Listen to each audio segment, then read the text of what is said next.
What's the most badass thing you've accidentally said in the heat of the moment? I worked at a bookstore and a customer asked me how often do the periodicals come out. I deadpanned periodically, and he asked to speak to my manager. Worth it.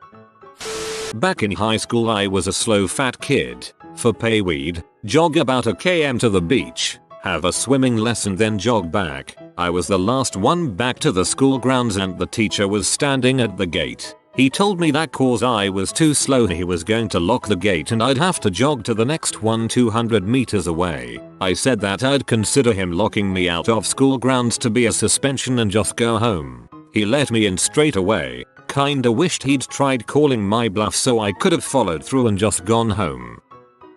I work in waste management. I'm also a rather small person. Like, they don't make clothes at Old Navy in my size small. I was wheeling a stack of drums out to our loading dock, navigating pretty much purely on instinct since I couldn't see over or around them. Lo and behold, there's someone there chatting with the shipping people. I run straight into him. I'm surrounded by everyone in shipping, some fairly big dudes, and I feel amazingly embarrassed. I leaned around the drums to look at the guy I hit, and without even thinking, said, "The frick you want me to do? See through him?" Everyone burst out laughing and the guy even opened the door to the dock for me. Every time I see him now he pretends to duck. You've earned the respect of your co-workers for life. Me and my girlfriend at the time were having a discussion about her going back to school. She kept putting it off every semester, and one day she got angry at me trying to get her to actually go back, not just talk about it, and she yelled Rome wasn't built in a day and I responded, yeah, but it was built, and a decade later I still think of that. She did end up going back to school, got her master's even. She's married now with twins. Just a real butthole. Haha, so awesome and so close to the full quote Rome wasn't built in a day but they were laying bricks every hour. Kind of a proud moment for me. I was always really shy in school, had very few friends, was bullied a lot. My mum passed away when I was 14 and I kept it to myself, not wanting sympathy or more bullying for it. Someone found out, not sure how. They then said in one of our mutual classes that I should just die like my stupid mum did. The whole class heard and was shocked. Even the teacher was like a deer in headlights. I immediately got up to leave, but before I left, I turned to her, got up close and said, "I've seen what cancer does to people. It hurts. And I would never wish that on anyone, not even you." And I turned and walked out. A lot of people have me some respect for the fact that I stood up to myself. Although people then knew my mum had died, which wasn't great. I ended up leaving the school a few months later anyways, but I was glad that I stood up for myself. At a party a few years back, someone stole my friend's purse. Her boyfriend found the guys who took it and got it back for her, but he was still in an angry, drunken rage and was continuing to escalate the situation when he was well outnumbered. My friend finds me and says, "I'm afraid, boyfriend, is about to get into a fight. I need your help. Stop him, please." I stand up, and I tell her, "I can't promise you I can stop him from fighting, but I can promise you I won't let him lose," before walking off to find him. Ultimately, no fight actually broke out, and I didn't realize that I had basically said a cheesy one-liner until after the fact when my friend told me how intense that line was. I didn't mean for it to sound so dramatic. I just wanted to let her know I wouldn't let him get his butt kicked. I didn't mean to make it sound like I was about to demolish 3 guys by myself like I'm some sort of action hero. I just imagined you taking off your sunglasses after saying that line and dramatic music starting.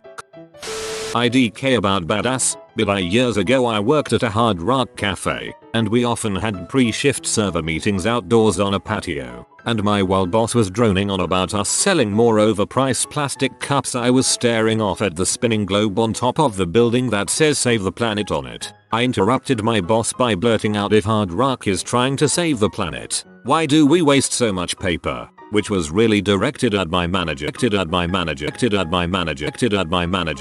They somehow didn't realize it was about them specifically, and passed the comment up the food chain, which ended up resulting in the entire company changing their payroll system to paperless, globally. As a reward I was given a pin shaped like a light bulb that said "Bright Idea" on it. Thanks I guess. Go wait with mommy, daddy might be going back to jail again. Guy pushed my 5-year-old daughter at the fish store and she started crying. When he heard me say that, he ran out of the store. I've never been to jail before. We had a overly dramatic neighbor who always claimed she was sick and dying. My mom came to see my kids in the middle of battling stage 4 lung cancer. The neighbor pulled her. "Hi Rita, so glad to see you. Did Jason tell you that I am dying?" My mom looked right at her, smiled and said, "Me too, dear, but not today." Never more proud of her. This one had a little setup, but I think it's funny enough to share. At a family vacation, my grandmother was giving me grief for not remembering her birthday. I've never been good with birthdays. After telling me it was the password to her iPhone, she wanted me to take a picture with it, which is why I needed the password. While she was distracted, I opened up the settings, changed her password to my birth date, and then set her phone down. Cue 15 minutes later, she's trying to get into her phone and it's not working. Suspecting mischief, she grumpily asks me if I've changed the password to her phone in front of our entire family. I admit that I did. "Well, what is it?" she asked impatiently. "It's my birth date." She sat there in stunned silence for about 15 seconds, not being able to remember my birthday, before our family exploded laughing. It was a good time. Biggest no reverse card ever, Mayo. A friend of mine was giving me crap while we were all bowling. Off the cuff I yelled at him, "You're adopted. Your parents don't even like you." He laughed, "Because, you know, friends." Like 3 hours later it hit me and I turned around and said, "Holy crap XX, you are adopted. I completely forgot. I'm so sorry dude," which he thought made the whole situation even funnier. Crap, I've made an exact mistake like this, except it was more of an insult war and we weren't quite friends. I was eating McDonald's with a few friends and I started choking. The only thing I managed to say in the whole ordeal was, "I'm McChicken." A long time ago I was walking down a side street in a medium-sized town with my girlfriend. A car was parked ahead, with the front of the car facing us as we approached. I could see 2 kids, maybe in their late teens, and instantly could tell they were likely going to say something as my GF was rather attractive. As soon as we come up next to them I hear, "Hey baby, ditch the zero and come hang with the hero." I could feel my blood boil, but I kept my cool and calmly said, "Sorry buddy, I'm not gay, and don't call my girlfriend a zero." The dude's friend started laughing at him and my girlfriend made a sarcastic crying face, then we both started to laugh. "Hey baby, ditch zero and come hang with the hero" has to be the most 80s or 90s catcall possible. When I was in high school, I joined the show choir band as the electric guitar player. I was generally a pretty shy kid, so being surrounded by the show choir crowd was a bit of an adjustment. I remained mostly pretty quiet at rehearsals and such and just kind of showed up and did my thing. During one of our competitions, we had just received results from the daytime round and were told we had scored just a few points short of first place. As our director made his way through the feedback from the judges, one thing that was mentioned was "Great band, but need more guitar." One of the singers turned to me and said, "Dude, you should rip a solo in finals." I politely shook it off, as I figured there was no way this idea would fly with the director. But before I could get that thought across, there was already more singers chiming in and chattering over it. I figured what the heck and spoke up to the team, saying I was willing to give it a try. There was some awkward silence. In an effort to break it up, I muttered, "The judges said they want more guitar. I think I can provide that," and the room erupted. Everyone went out fired up and we performed easily our best show of the year. I played a solo during one of the dance breaks at the end and got a big roar from the crowd to ice the cake. Devastatingly, we came in second and certainly felt robbed, but the guitar solo ended up becoming a mainstay for our show after that. Around the time I was 12, I was at a family party with my dad and aunt's uncles. My dad told me that one of my uncles owned several bars. My response? "Oh, it's good that he got into a business that he knows something about." I had no idea what I really was saying. I thought I was giving him a compliment.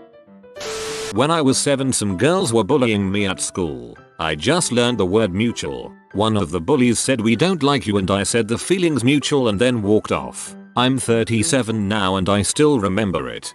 I used to work in a preschool and this kid was being an absolute snot, telling kids he didn't like them, giving them thumbs down. Then, he tried it on a 3-year-old Kid, I don't like you. 3-year-old. Well, my mommy likes me. It shut him right up. Partly accidental. Was doing a university project. Had to do a large presentation in front of maybe 50-60 other students about a possible business of manufacturing an education toy for kids. It was a bit of a train wreck, as no one else in the group had rehearsed or even read the script. As with all presentations, they asked for questions at the end, and I stepped up to answer questions. There was one guy at the back that always asked awkward questions, like what if someone were to injure themselves and sue you, or have you factored in matching employees' pensions? It was meant to be a fun project for first year students. They weren't expecting tons of detail. When it came to asking questions, I volunteered to answer them. The guy opened right away asking awkward questions, but he misjudged how particular I am with details. I asked the lecturer hosting the session if I could load up my spreadsheet. He allowed it. That's when the guy realized he had asked the wrong guy. I had made an automatic spreadsheet that would work out how many people were needed, how many machines, what hours people could work, rolling production over 24 hours and overlapping shifts to ensure it all worked at maximum efficiency. Add to that it worked out costs, complying to the law exactly, including pension contributions, tax amounts, holidays, time off work due to illness etc., insurance, rent and more. When it came to asking his group questions, I asked him every single thing he had overlooked legally, like time off for work, pay increases etc. On the way out, the other groups gave me a smile as it had shut him right up. Love it. I had a presentation in front of the class and my topic was drug use. At the end, a lady asks what's the most used drug, and my reply without thinking, weed. Duh. I actually said nothing. I was on my motorcycle in traffic, on a wet overpass with short Jersey walls. Guy behind me was driving a bit too fast and slammed on his brakes, sliding into me, but no damage as he was going slow enough to touch and push me about 5 feet before finally coming to a stop. The angle had me going straight forward so I did not fall. Had it been much faster, I would have been thrown over the edge to my death. So obviously I was not happy. I turned off the engine, got off the bike and slowly walked over to the driver that hit me. It's only a few feet, and when he saw me coming to him, he furiously started raising his manual window, so I could just see him struggling to pump the winder. When I got there, I just knocked on his window, pointed at him, and turned around and walked away. He looked terrified. I didn't think about it until later. A guy who just hit in a car wearing a black helmet, with shaded visor, black heavy thick jacket, black heavy riding pants, road crafted jacket and pants, black thick and metal studded gloves, and black leather boots, knocks on your window and points at you for being a supreme dumbass. I had no idea. I just wanted to talk to him, be a bit angry but tell him I was okay, then take a sec to verify my bike was okay as well. That'll teach them. Got to work one morning. My chosen football team had thrashed my boss's chosen team. I gave him a load of crap for it. Humorously, of course. My boss is great. He gave me some crap back and told me to do a stock take on all items we have beginning with the letter C. I pointed at him and said, 1. Luckily, he took it the correct way and laughed a lot. It took me way too long to figure out that you were calling him a C. Well done. There's no way you're this much of an butthole naturally. You must go home and practice. I said this to a co-worker who was throwing a fit and bullying a quieter co-worker because he was pissed off. He had a habit of just being a giant douche anytime things didn't go his way. This comment peed him off so much he just stormed into his office and stayed there the rest of the day. Win for the rest of us. He was in there practicing some more. This was back in my junior year of college. At the beginning of the semester, I was introducing myself to my very intimidating biochemistry professor. Guy was a genius but also a hard-ass. Students were all terrified to ask him questions because he was known for grilling people, and if they hadn't made enough effort beforehand, he'd send them out of his office to learn on their own. As I walked into his office, he was sorting through some boxes and made a really sarcastic comment regarding stuffing me in the box and shipping it off somewhere. He looked up for my response and I just blurted out without thinking I wouldn't mind going somewhere nice. Dude laughed so hard it actually startled me a little. We got along pretty well for the remainder of the semester, so it all worked out really well. It's amazing what a little laughter can do to ease tension. He needed that. To an aggressive colleague, I have to repeat myself to my son 20 times a day too, but he's 3 years old. What's your excuse? One time I popped the blood vessels in my eye and had blood dripping down my face and some kid says, "Hey man, you're bleeding," to which I responded, "Crap. Colder fooled me." Then I fricked it up by touching my face and seeing the blood and immediately going, "Ah crap, guess you were right."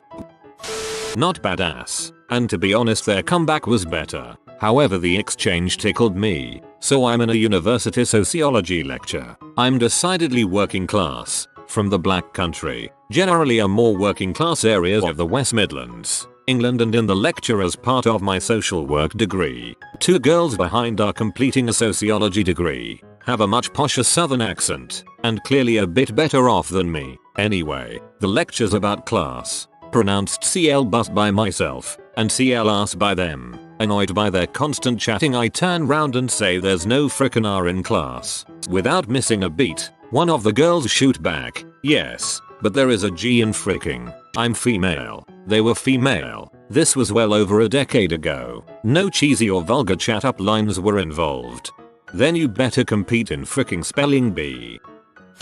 Long story short, my friend would share my carnalcopades with other people, which I would rather he didn't. Got fed up and ended up blurting out, "Just because you don't have your own stories to share doesn't mean you have to share mine."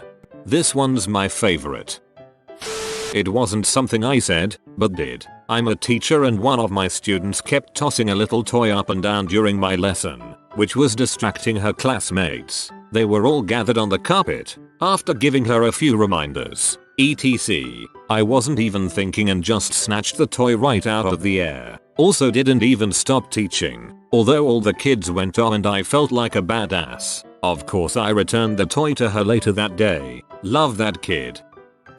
In middle school I had a class simply called Reading class. That was taught by a conservative Christian lady. I was reading Jurassic Park and the teacher asked to see my book. I compiled like a good student. The next day she gave it back and said, "You can no longer read this book in this class because they use God's name in vain." I looked at her square in the eye and replied, "Wouldn't you cuss if dinosaurs were chasing after you?" I don't know. Probably be too out of breath for that. But man, would I be thinking it. About 25 years ago, I was in grade 9 and my parents bought me a pair of Air Maximum. I'm a female, but I had picked a pair of Air Max that were supposed to be for males because I preferred the color of the shoes. I was super pumped to get those shoes. We didn't have lots of money and it was a pretty extravagant purchase. Anyway, I was at our local shopping center and I ran into a group of guys I went to high school with. They were a real bunch of assholes that thrived on dumping on other people. One of the guys had on the same pair of shoes and said to me, "Do you know you're wearing men's shoes?" To which I quickly replied, "Then why the frick are you wearing them?" The other guys pee themselves laughing and it still stands out in my mind after all these years. Man, that was ice cold. I bet his friends still bring that one up. If I was best man at the guy's wedding, I'd probably even sneak a reference into the speech. Respect should be earned, not given. To some old lady at an extended family gathering. She was saying some mean stuff about the homeless where she lived and I told her how inconsiderate she was. Then she told me to respect her and not rebut her. In the famous words of Ali G. RESTECP.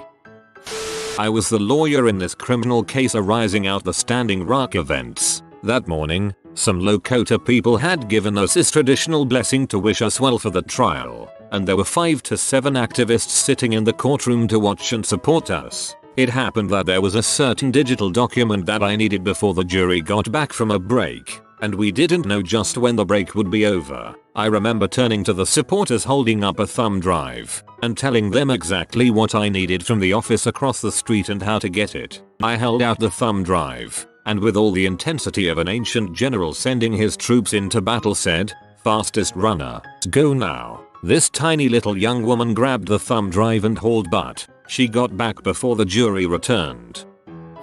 At university, we have to present our senior projects in front of the whole department. Stage fright sucks and everyone else had a more interesting project. In my opinion, the badass moment was that my name was misprinted on the schedule and I got welcomed to the stage under the wrong name. The first thing I did was point to my real name on my presentation and say that's how my real name is spelt. It's just pronounced weird. A bunch of people laughed and I got commended by a few people for adding humor to the driest 3 hours of the year.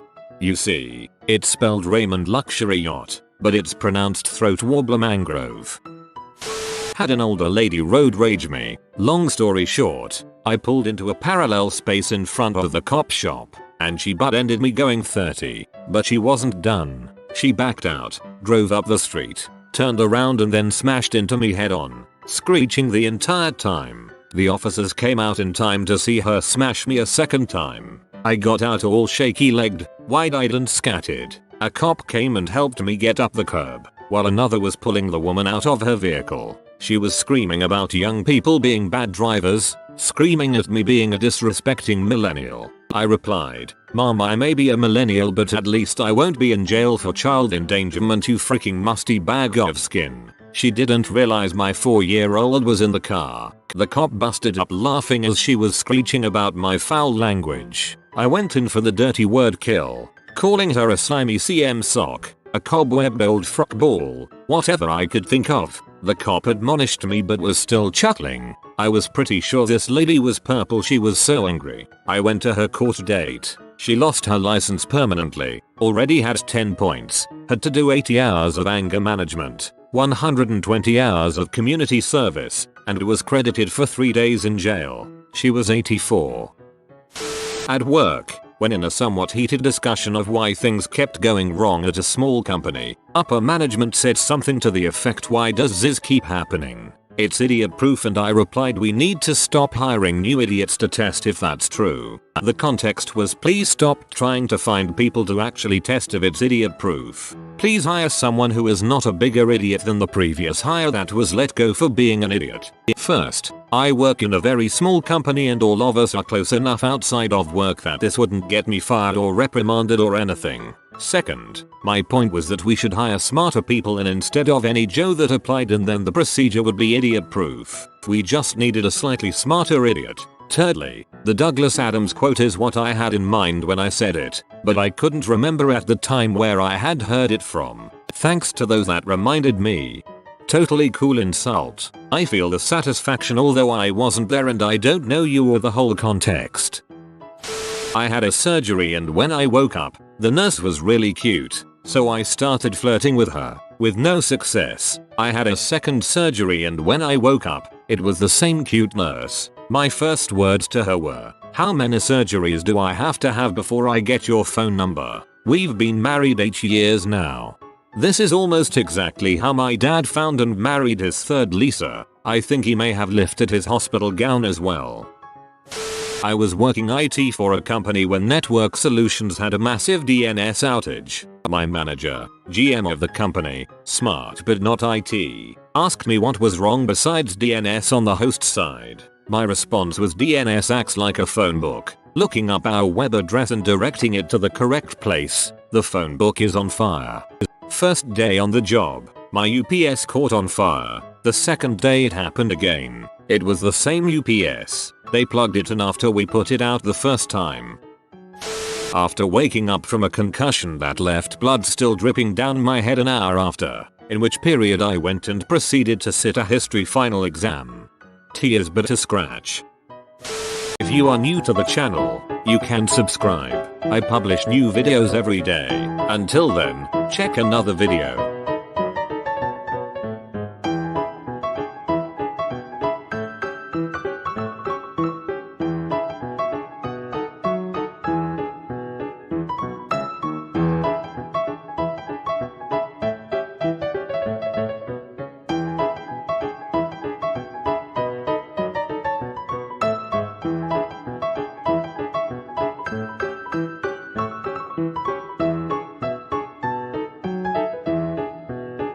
Bye for now.